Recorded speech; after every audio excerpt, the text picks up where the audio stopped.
Buenas noches. Voy a iniciar con la presentación sobre la utilización de las herramientas de IA y sus implicaciones en la responsabilidad penal.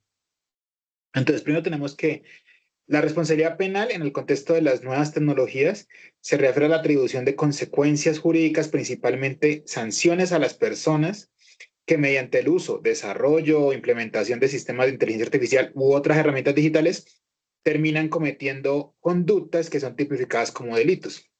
¿Esto qué no quiere decir? Que implica realizar un análisis cómo el derecho penal responde cuando la tecnología interviene como medio o instrumento para la comisión de un ilícito.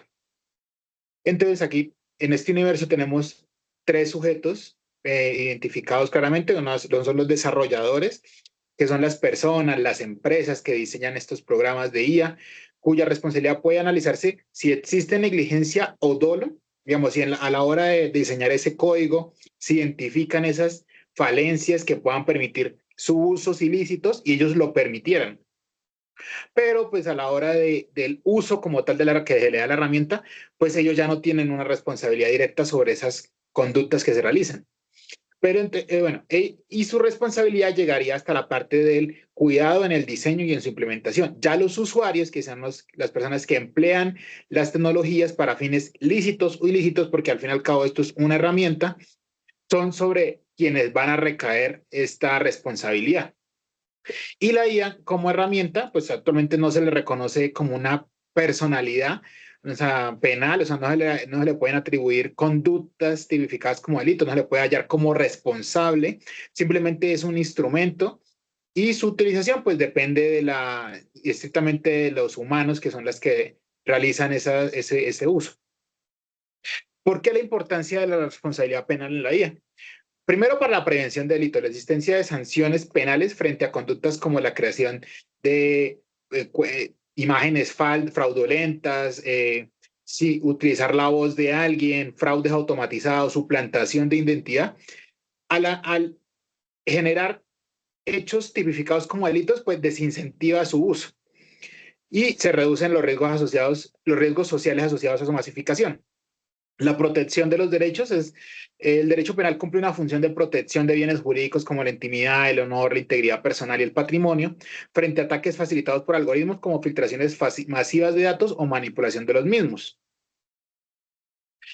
Existe un vacío legal y es que en el caso particular, yo lo veo en Colombia, es que al ser un país tan normalista y con unas falencias, digamos, personalmente, del el incentivo o la relevancia que le vean a los congresistas a este tipo de herramientas, pues perjudica el trámite normal de una ley que pueda regular y castigar el uso de estas herramientas.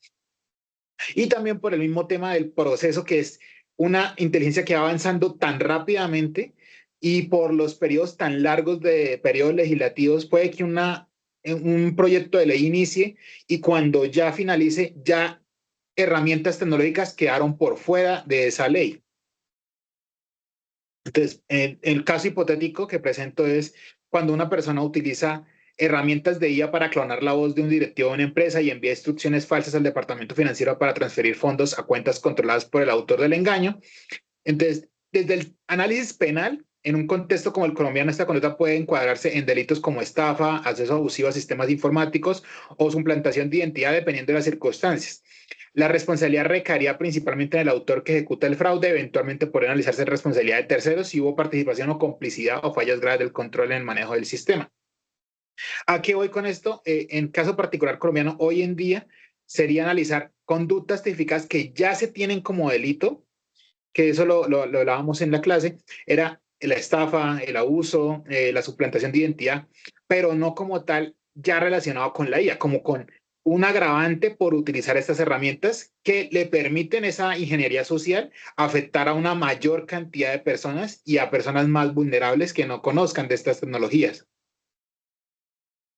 La conclusión es que la expansión de la inteligencia artificial plantea retos significativos para el desarrollo, para el derecho penal, que deben equilibrar la promoción de la innovación con la protección efectiva de los derechos fundamentales.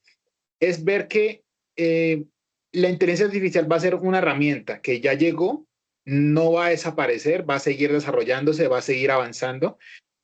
Analizando la película que nos recomendaban en el consultorio, es entender para ciertas cosas. Yo lo vería como una herramienta como a fines de perito, como cualquier informe que analice grandes cantidades de información, pero a la hora de hacer ese análisis jurídico, de determinar esa intuición, ese bagaje profesional, pues no lo va a tener nunca, porque si al fin y al cabo es una persona la que está detrás de, como somos las personas las que actuamos en sociedad, pues ¿quién va a juzgar a una persona que otra misma?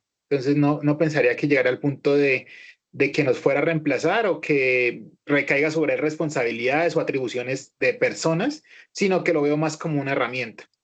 Entonces, el futuro de la justicia penal probablemente exigirá marcos regulatorios más flexibles, enfoques interdisciplinarios y criterios claros para atribuir responsabilidad cuando intervienen sistemas cada vez más autónomos, manteniendo siempre el principio de que la tecnología debe servir al interés humano y y no erosionar las garantías jurídicas.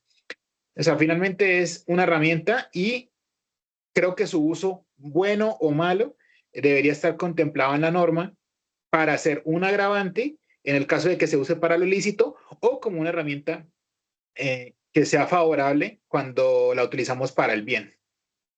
Gracias.